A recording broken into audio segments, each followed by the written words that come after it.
Perkenalkan, nama saya Muhammad Wafi Al-Azami dengan NPM 25160510003 dari kelas Rekse.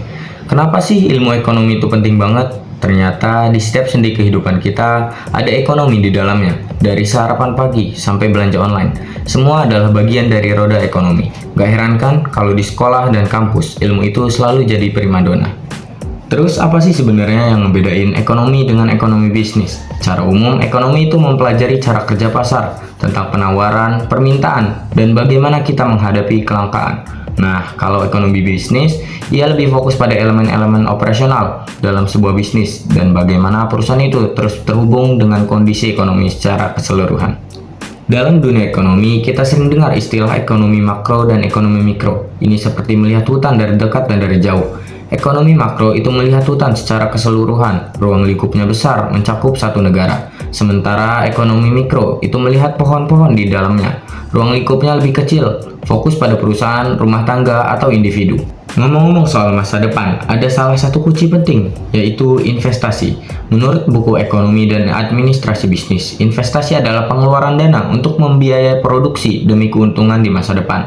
Ini juga bisa berarti penyediaan barang atau modal yang kita gunakan sekarang, dengan harapan panen keuntungan di kemudian hari. Singkatnya, menanam hari ini, tuai besok. Dunia ini juga semakin peduli dengan keberlanjutan. Pernah dengar tentang ekonomi hijau dan ekonomi biru? Ekonomi hijau adalah tentang menciptakan kesejahteraan masyarakat sambil membatasi penggunaan sumber daya alam dan menjaga emisi karbon.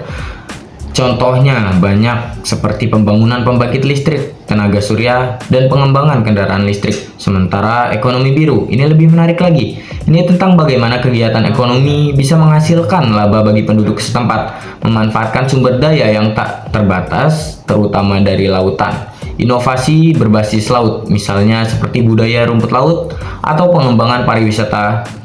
Mari kita lihat lebih dekat ke negara kita. Kenapa sih Indonesia terkadang terasa lambat bersaing dengan negara-negara maju? Ada beberapa hal yang menghambat. Pertama, budaya korupsi. Yang kedua, kurangnya inovasi teknologi. Dan yang ketiga, lambatnya birokrasi yang sering jadi batu sandung bagi investasi dan perkembangan. Kita juga bisa melihat permasalahan ini di tingkat daerah, seperti di Provinsi Lampung.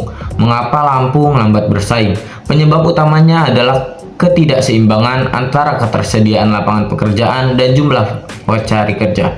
Seringkali jenis lapangan kerjanya tidak sesuai dengan potensi unggulan daerah.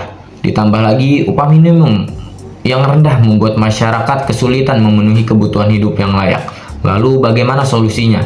Kita harus menciptakan lebih banyak lapangan pekerjaan yang relevan dengan potensi daerah. Selain itu, pelatihan kerja harus diselaraskan dengan kebutuhan industri agar tenaga kerja siap pakai. Bahkan di pusat ekonomi provinsi sekalipun, seperti Kota Bandar Lampung, ada tantangannya. Perkembangan infrastruktur yang stagnan dan tingginya angka pengangguran menjadikan masalah utama. Data BPS menunjukkan bahwa tingkat pengangguran terbuka di Bandar Lampung mencapai 7,53%, tertinggi di antara kabupaten atau kota di Lampung. Ini adalah PR besar bagi kita semua. Untuk Bandar Lampung, solusinya jelas. Percepatan investasi infrastruktur adalah kunci untuk membuka akses dan memacu pertumbuhan ekonomi. Selain itu, penciptaan lapangan pekerjaan yang lebih banyak dan berkualitas harus menjadi prioritas dengan mempertimbangkan potensi lokal dan kebutuhan pasar. Memahami ekonomi bukan hanya tentang angka-angka, tapi tentang memahami kehidupan kita, masyarakat, dan bagaimana kita bisa membangun masa depan yang lebih baik. Mari bersama-sama berinovasi, berkolaborasi, dan beraksi untuk kemajuan ekonomi Indonesia. Pada pertemuan pertama kami hanya berkenalan dengan dosen pengampu yaitu Bapak Muhammad Iqbal Harori yang juga merupakan alumni jurusan ilmu administrasi bisnis. Pada pertemuan kedua, kami membahas mengenai berita-berita yang terjadi selama kurun waktu seminggu dan mendiskusikannya secara bersama-sama. Ada berita tentang inflasi dan yang lain-lain. Pada pertemuan ketiga, kelas ditiadakan dikarenakan kami baru saja mengikuti kegiatan BFG dan diganti dengan tugas wawancara di Galeri Pasar Modal. Pada pertemuan kelima, kami memaparkan hasil wawancara kami di minggu sebelumnya. Hal tersebut menambah pengetahuan mahasiswa terhadap pasar modal. Pada pertemuan kelima, kami ditugaskan membuat laporan mengenai sektor umum, yang dimana kelompok saya membuat laporan mengenai showroom, yang dimana isi laporannya mengkaji hubungan antara panen raya dengan angka penjualan mobil di showroom tersebut.